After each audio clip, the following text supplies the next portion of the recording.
Buenos días. Estamos para librosperuanos.com transmitiendo esta entrevista vía Zoom. Y en esta ocasión nos toca conversar con Roberto Rosario Vidal, quien recientemente acaba de publicar su primer libro electrónico. Se trata de Signos del Viento, una novela que además, hay que decir, ha quedado finalista del premio Julio Ramón Ribeiro del Banco Central de Reserva. Está entre las cuatro mejores novelas de este año, y creo que en ese sentido vale la pena conocer la novela, el hecho de que se haya publicado en primer lugar como un libro electrónico. Y antes de ingresar a tratar el tema, Roberto, quisiera que hagamos un repaso inicial acerca de toda tu narrativa. Sabemos que tú también eres poeta, has publicado también Apocalipsis, una reedición de un libro a propósito del terremoto del 70, pero ahora nos interesa conversar acerca de tu narrativa.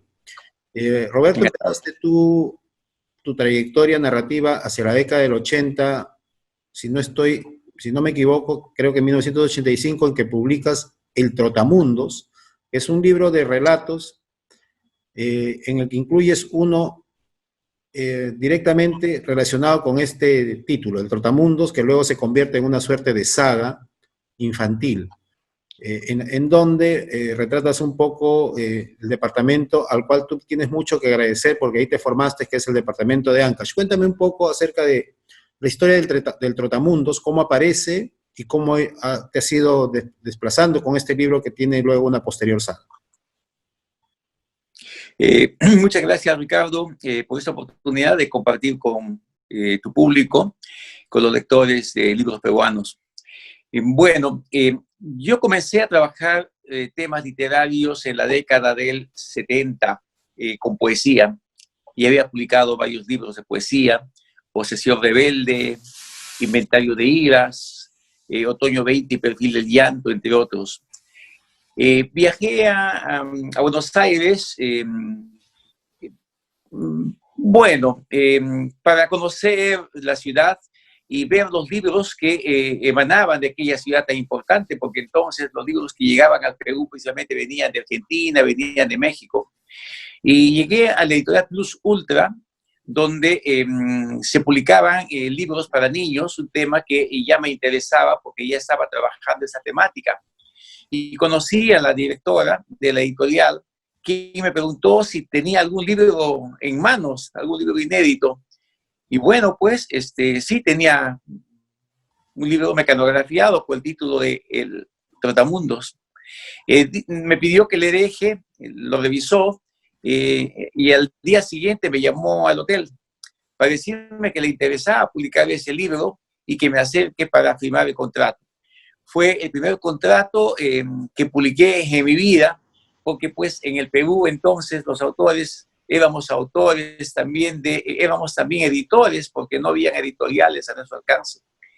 Se publicó El Trotamundos con una edición muy bella, con 5.000 ejemplares, la primera edición. El año siguiente se hizo una segunda edición impresa en Brasil con 15.000 ejemplares. Fue pues un libro exitoso, y un comentario muy interesante sobre este libro realiza el escritor, nuestro amigo Manuel Pantigoso, quien hace un estudio muy, muy interesante sobre ese libro, que ya en el Perú ha tenido más de 40, 3 ediciones y 40 reimpresiones, y todavía sigue publicándose con la aceptación y el afecto de los lectores. Fue el primer libro pues, que publicamos sobre narrativa.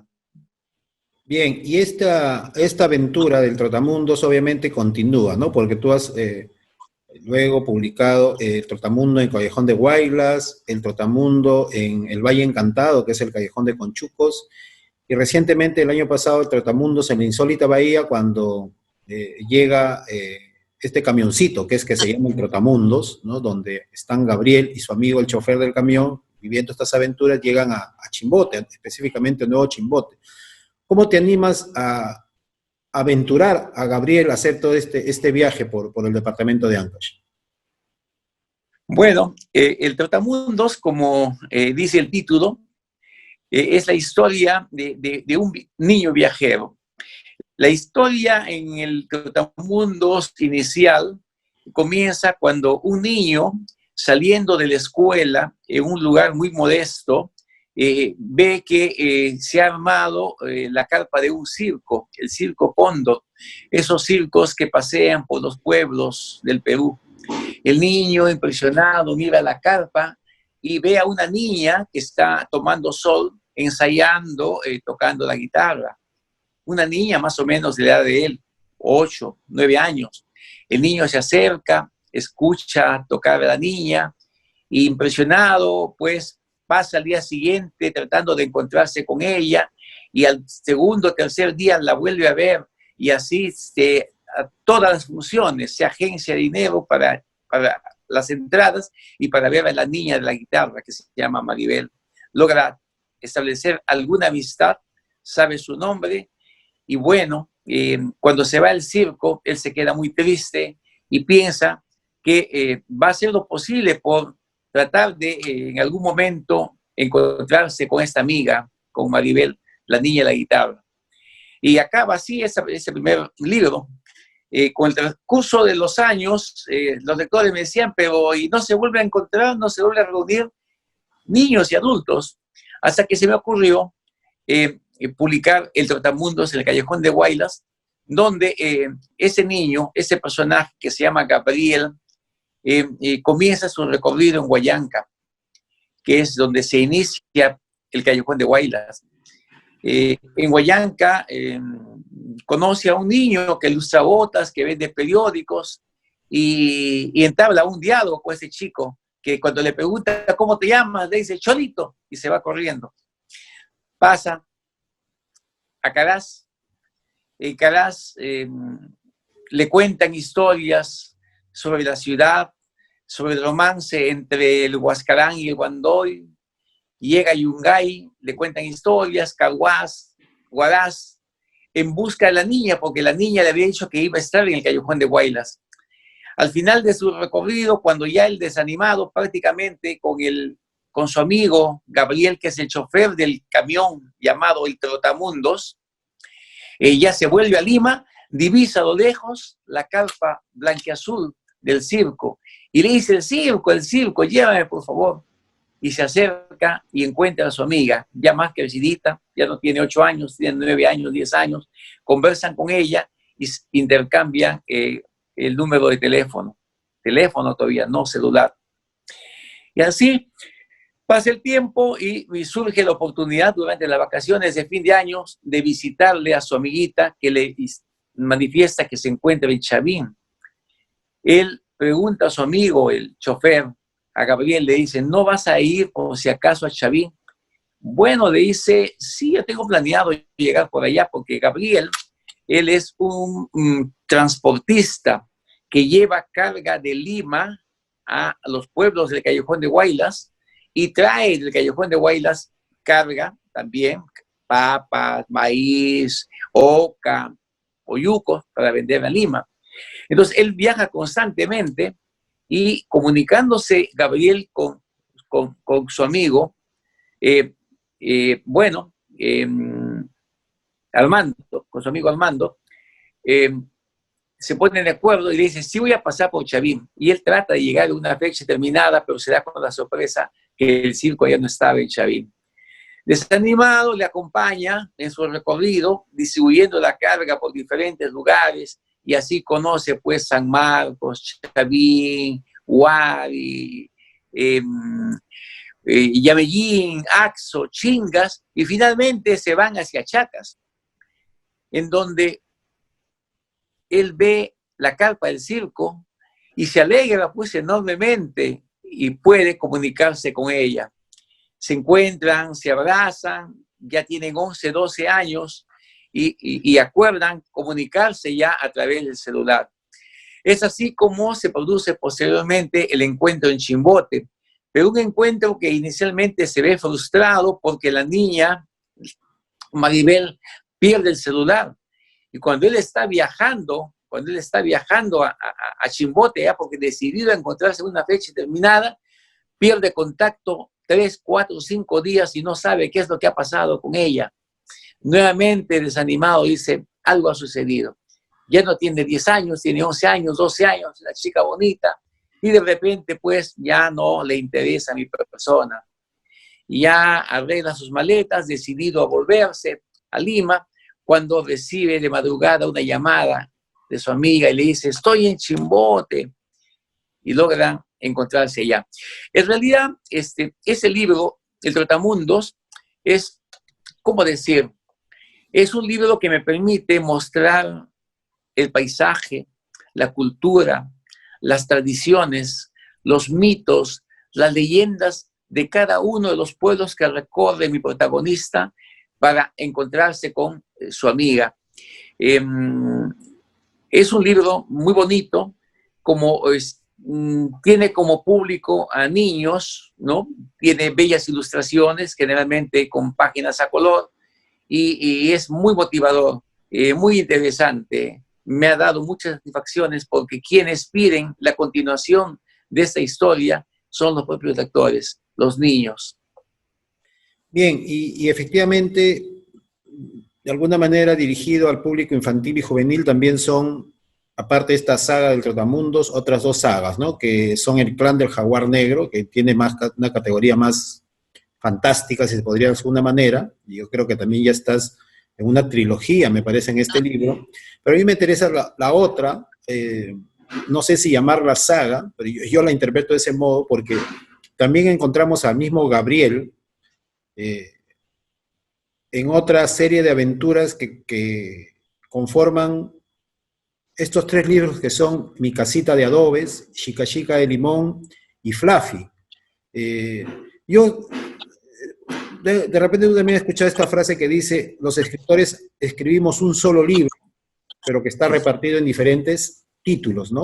Entonces yo creo que en el caso de Gabriel, este niño protagonista, tanto de Trotamundos como de estos otros tres libros que acabo de nombrar, son de alguna manera, siento yo, o lo creo, de alguna manera, tu alter ego, una especie de un Roberto Rosario niño, pequeño, que está volviendo a sus raíces, porque tú viviste en Caraz, viviste en Huari, entonces has recorrido muy bien tanto el Callejón de Huaylas como el Callejón de Conchucos en Ancash, y de alguna manera plasmas estas vivencias en estas dos suertes de saga.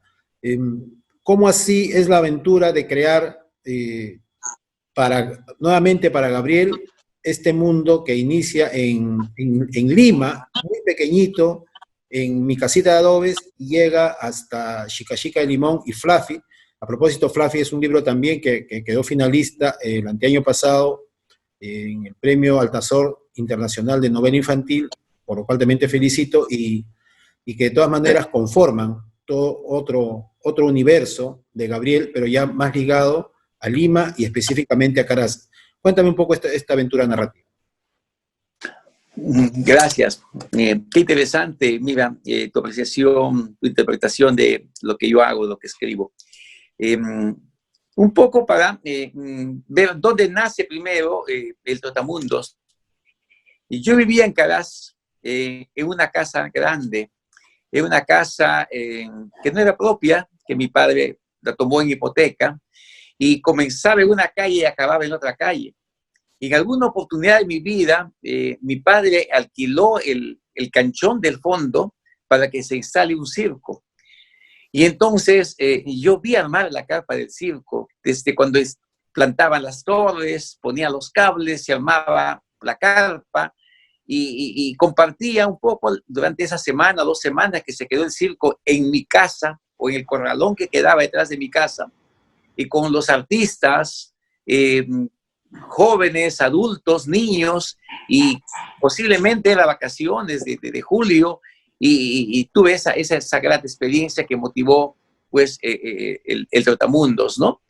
Y en cuanto a bueno, ya casi una saga impensada, la que comienza con Mi casita de adobes, hay un intermedio de Fluffy y concluye con Chica Chica y limón, pero que no se ha publicado en ese orden.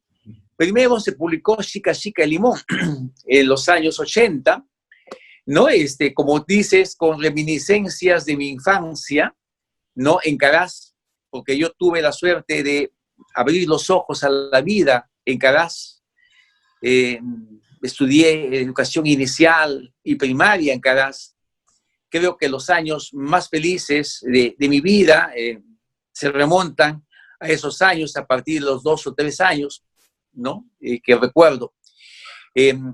Caraz es un lugar idílico, ¿no? Un lugar donde, enmarcado entre la Cordillera Negra y la Cordillera Blanca, de clima, pues, ideal, en donde se desarrolla la vida de este niño que va a encontrarse con su padre.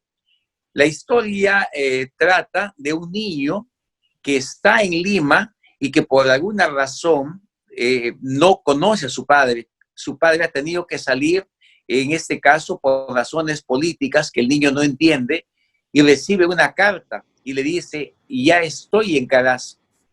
Entonces la madre prepara el viaje, se alistan y viajan al Callejón de Guaylas para encontrarse con su padre. Y en ese trayecto hay una serie de historias y vivencias del niño, ¿no? Al encontrarse con su padre, al estudiar en el jardín, al estudiar en la escuela primaria, al conocer la ciudad, al conocer las historias, las leyendas, las tradiciones, un personaje violinista fabuloso. Y es una pincelada de historias, ¿no? Chica Chica Limón.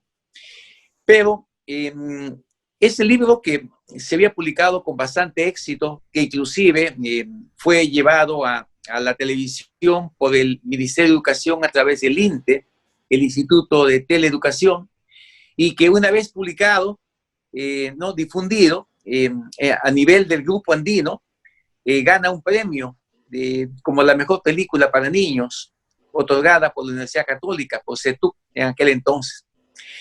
Bien, pasa el tiempo y yo comienzo a recordar historias anteriores al inicio de esta carta que recibe de su padre. Y eran historias sobre los 3 primeros años de vida de este personaje, ¿no?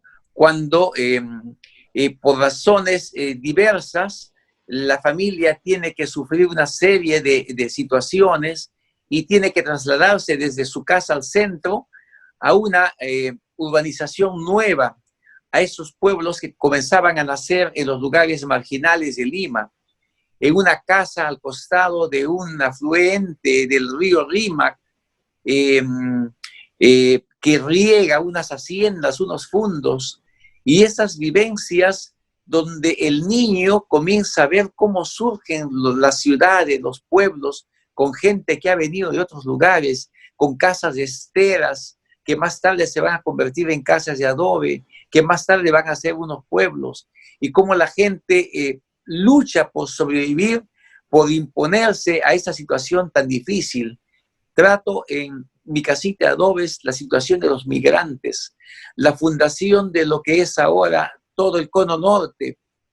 Cuando nace una choza, una casa, esto es Mi casita de adobes. Y en el Chica Chica Limón surge el tema de Fluffy. Cuando el niño, el personaje de Mi casita de adobes, tiene que viajar con todas sus cosas a Caraz, se pierde su mascota.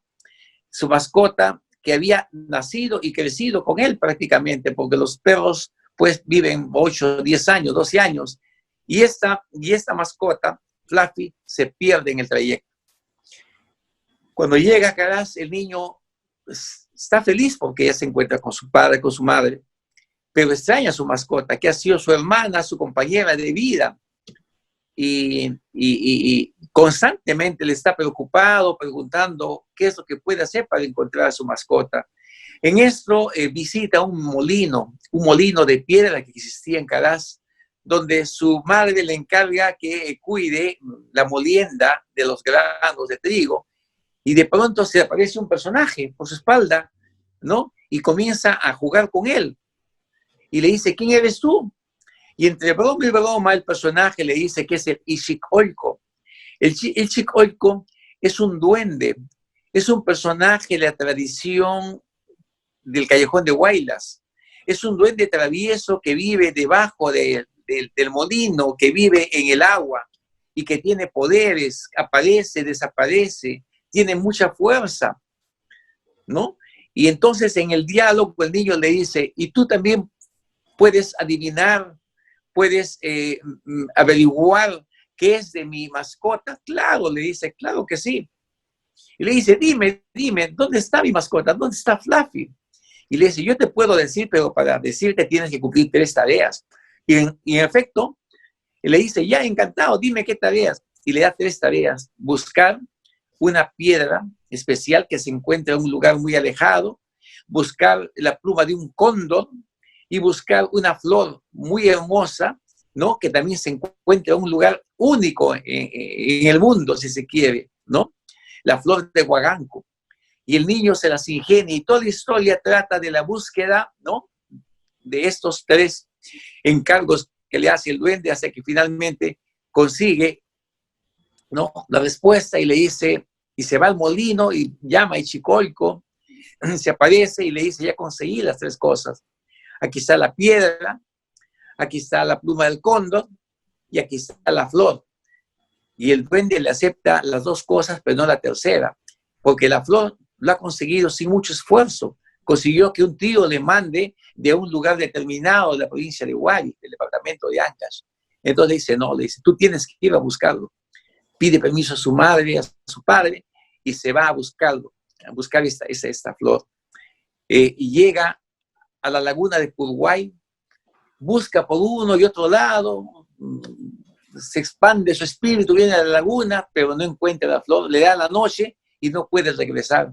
Se queda a dormir allí, un pastor le da cobija en su choza, en su modesta choza, donde tiene su ollita de barro, donde tiene su fogata, donde le invita a papitas sancochadas y le prepara un pellejo para dormir.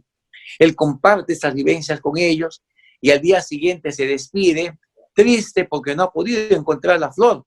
Y cuando ve a la hijita del pastor que sube de la laguna con una flor en la oreja, le dice, esa flor es la flor de guaganco. Sí, le dice, ¿y dónde está?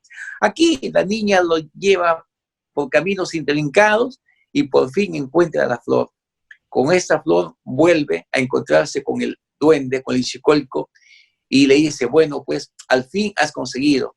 Pero lo más importante es la experiencia que has adquirido de compartir con la gente humilde, conocer lugares inaccesibles, lugares alejados, conocer el Perú, conocer tu patria. Y ahí le cuenta qué es de Fluffy. No les digo qué es de Fluffy porque tienen que leer el libro.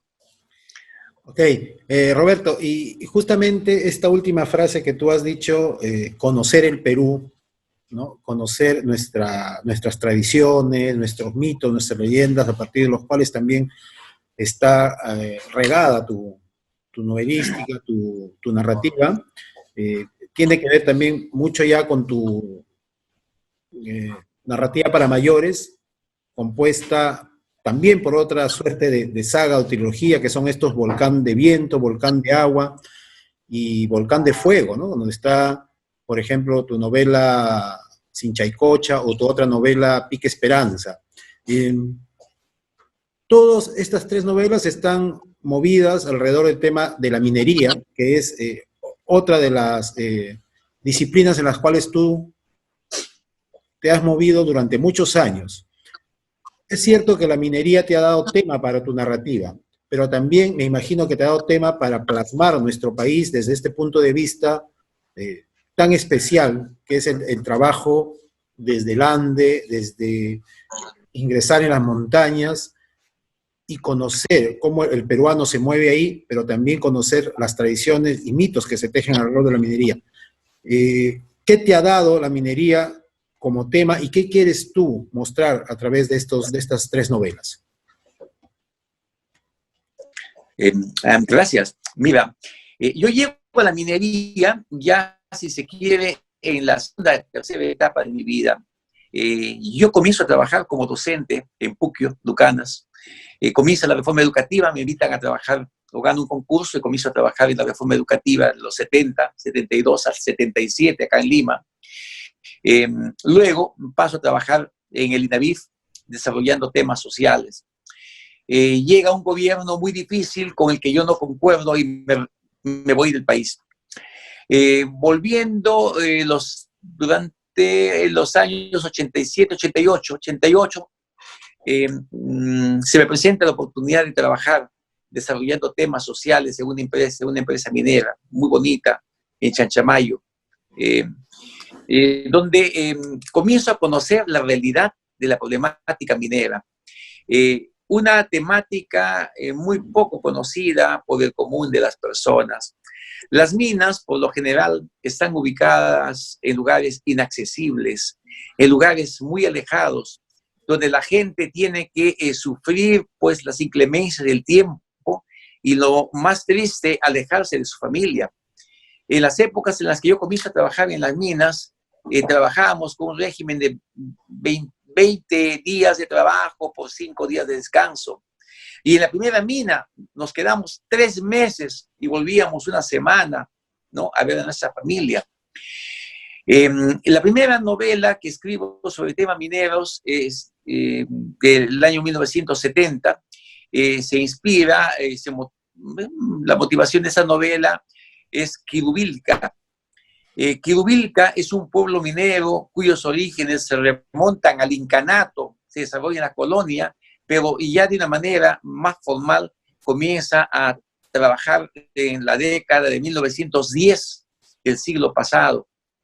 Es una mina antigua, con mucha tradición, con muchas leyendas, inclusive sobre esto pues habla César Vallejo, y un poema que dedica o que se refiere al trayecto por Quirubilca.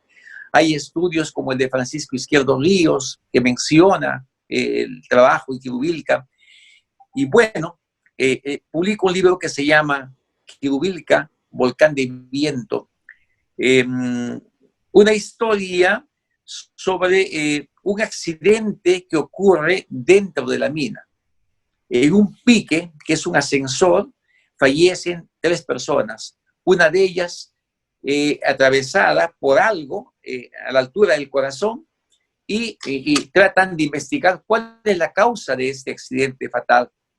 Esa historia me permite mostrar cómo es la minería contemporánea, porque desde Vallejo, que escribe pues en la década de 1920 su libro sobre la minería, no se ha vuelto a escribir un libro con tanta información sobre cómo es la minería actual, que ya no es una minería con pico y lampa, sino es una minería tecnificada, con maquinaria muy moderna y sofisticada, pero donde la población sigue trabajando en condiciones muy duras. No solamente la altura, no solamente la distancia en su familia, sino también el sufrimiento, ¿no?, expuesto ante el polvo, que si no se cuida adecuadamente va a enfermarse y va a generar de repente una muerte muy triste y temprana a raíz de la silicosis. Esa novela, como decía, me permite mostrar cuál es la realidad social de los mineros, cuál es la realidad laboral de los mineros y la problemática que surge, porque cuando yo escribo esa novela, recién salíamos de la etapa esta del terrorismo.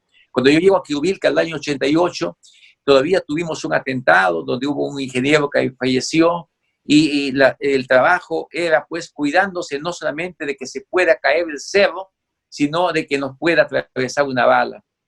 Es Quirubilca, Volcán de Viento. Luego voy a trabajar a la zona de Junín, a la zona de Canchapalca, donde comenzamos a desarrollar una mina en un lugar que se llamaba Sinaycocha. Sinaycocha, que es una laguna, ¿no? Y debajo de esa laguna se desarrolla la mineralización.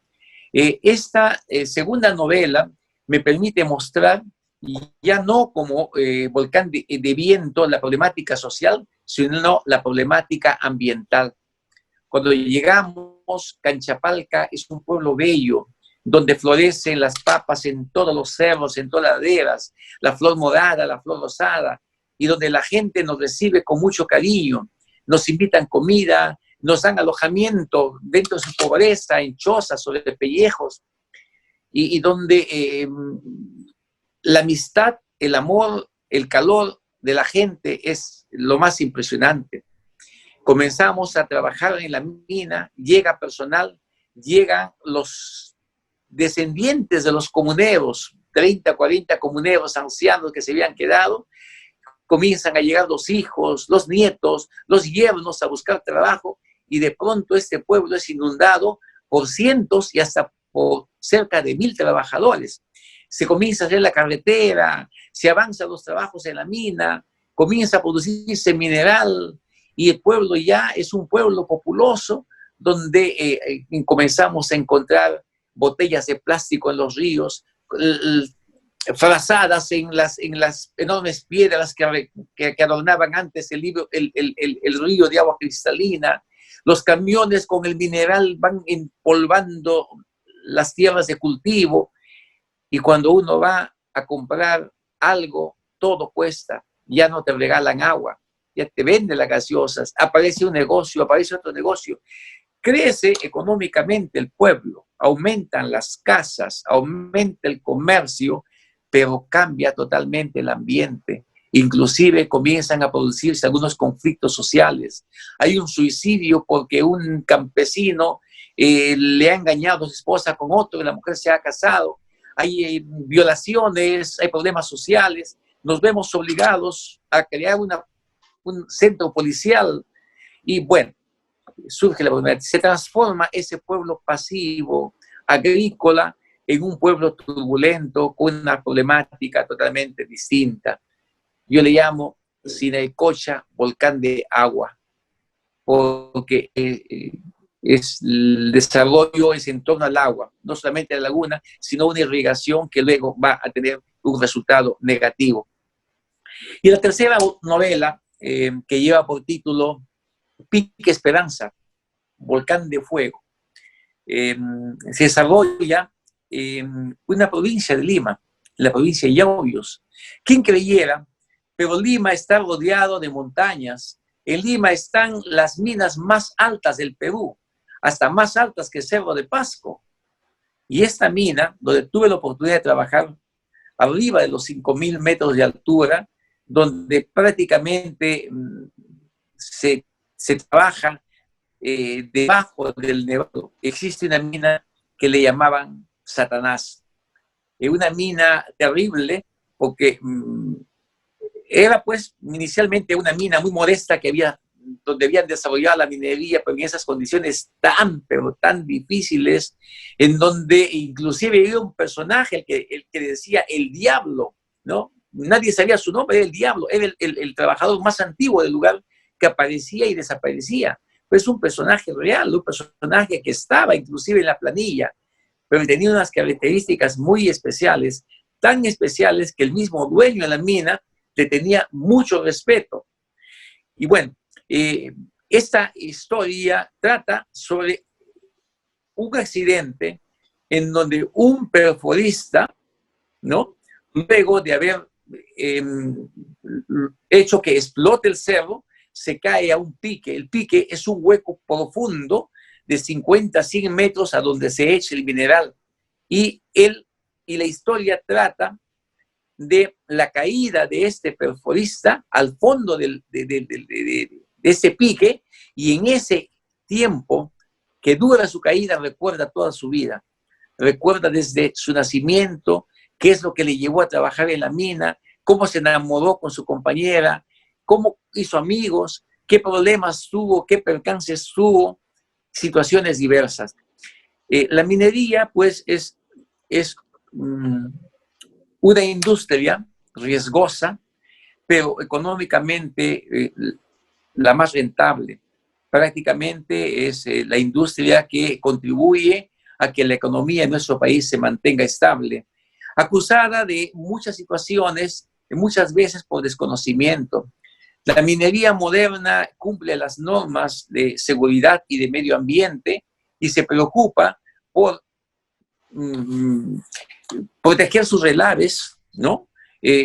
Trabajar con responsabilidad y seguridad industrial, a diferencia de la minería informal y la minería ilegal, que es la que ha generado situaciones muy, pero muy complicadas, como las que vimos en el sur del país, ¿no?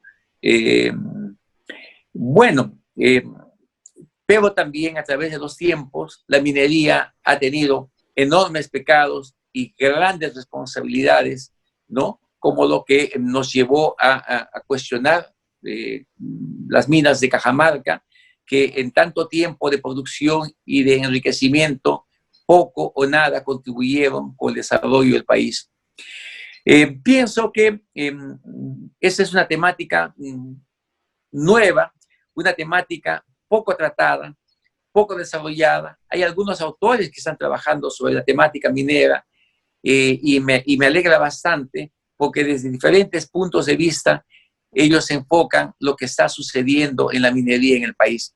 Son pues 3 libros sobre la minería que me gustaría que se difundan un poco más porque nos permiten ver qué es lo que está pasando en la minería en estos tiempos, qué es lo que hace que tanta gente de diversas profesiones decidan irse a lugares tan alejados a trabajar en la minería, porque es el sector que da oportunidad de trabajo a todas las profesiones, no solamente ingenieros de minas, no solamente metalurgistas, ahí van sociólogos, van antropólogos, van asistentes sociales, van médicos, van enfermeros, van maestros, electricistas, mecánicos, carpinteros. Es una industria que requiere el trabajo de diversidad de profesiones. Lo único que se requiere es el valor para aceptar este reto, que es un reto muy interesante. Bien, Roberto, y habíamos iniciado esta conversación mencionando tu novela que acaba de quedar entre las 4 primeras novelas del Banco Central de Reserva, que es Designios del Viento, que hemos leído con atención. Bueno, ya se nos ha prolongado un poco el tiempo y queríamos finalizar con esta última pregunta, ¿no? Acerca de Designios del Viento, que yo creo que ya es una suerte de libro insular dentro de toda tu producción narrativa, porque esta sí no la, bueno, no la vemos todavía ligada a otros temas, como en el caso de los anteriores, que unas están referidas al departamento de Ancash, otro a lo fantástico, que es el clan de Jaguar Negro, y últimamente a la minería con esta trilogía de los volcanes de viento, de agua y de fuego. En el caso de Designios del Viento, estamos frente a una suerte de cronología de una familia de la que se sabe está enclavada en la Sierra del Perú y de la que se sabe también que su historia recorre casi todo el siglo XX. ¿Cuál es tu objetivo de plasmar esta historia que sale un poco de todo lo que has hecho hasta el momento? Bueno, sí, esa novela también se desarrolla en el departamento de Ancash. Los personajes, bueno, entre el departamento de Ancash y el departamento de Huánuco, porque mi protagonista femenina es una dama que nace en la zona de Huacaybamba y otro personaje muy importante nace en la provincia de Huari. Pero el protagonista principal es el sacerdote, ¿no? Es un sacerdote español que llega a un pueblo pequeño, alejado, muy distante, donde se dedica a cumplir su vocación sacerdotal con mucho esmero y trabaja con la comunidad, trabaja con el pueblo, impartiendo su doctrina, es un gran orador, pero transcurre el tiempo y como hombre que es, se enamora de la hija de un hacendado, una adolescente con la que inicia un romance prohibido por diversas razones. Él era sacerdote, la otra era una niña, una adolescente, en el despertar de la vida, y de todas maneras, pese a los esfuerzos que él realiza por apartar esta idea, no puede, se enamora y tienen a escondidas de los padres que prácticamente se han deshecho de ella, la han alejado de su casa, tiene unos hijos. Y la historia permite mostrar cuál es la vida de una de las hijas, que es una maestra rural, otra de las hijas, que es una enfermera que llega a la capital, y en la época del terrorismo, en donde se muestran las circunstancias que atraviesan las personas, los pueblos, las comunidades. En la boca de la maestra rural que va presenciando cómo avanza el terrorismo y cómo van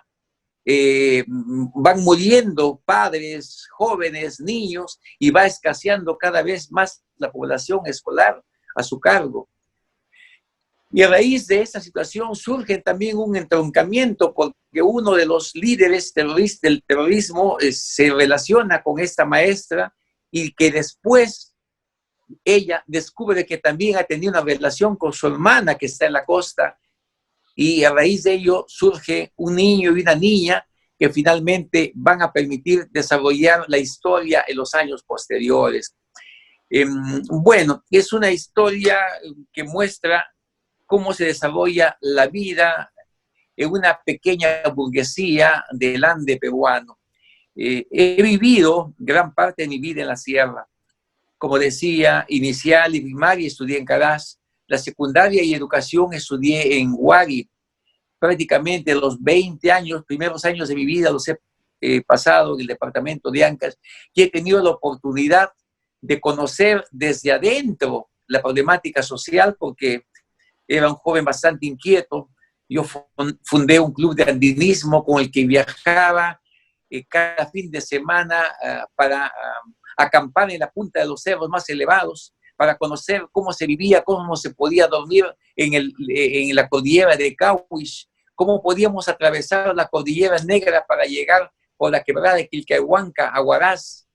Y bueno, y eso me llevó también a escribir los primeros poemas y los primeros libros de poesía.